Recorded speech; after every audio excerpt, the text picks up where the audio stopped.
是明珠。现在我们要做的是一个唱诵的冥想，把心打开。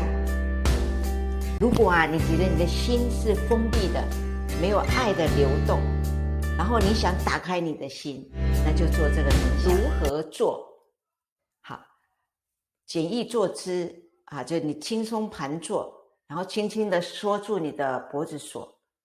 好，闭上眼睛，把注意力放在你的2个眉毛中间这个眉心轮。我们讲这个曼陀罗叫 mantra， 也就宇宙的语言，叫咒语，它是 sat kar ta。动作呢是配上这个 sat kar ta， 双手就放在你的胸前，呈祈祷手印。sat kar 把它向外伸出，到最底的一半。他的时候就是把双手完全的伸出，手臂跟地面平行，手指向上。sat kar ta sat kar ta， 每个动作都要流畅sat kar ta sat kar ta。 然后好，那时间做多久？Yogi Bhajan没有特别指定，建议呢是11分钟。好，那我们现在准备好，一起来做11分钟。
好，结束。做完之后呢，结束。我们用3声的 Sat Nam Sat Nam Sat Nam 就结束。好，Sat Nam 的意思就真理是我的名字，真理是我的身份。好，欢迎留言分享你练习的体验和心得。感谢你的收看，也欢迎你按赞分享。也许有人正在等着你分享给他，把心打开呢。好，那我们下个影带见喽。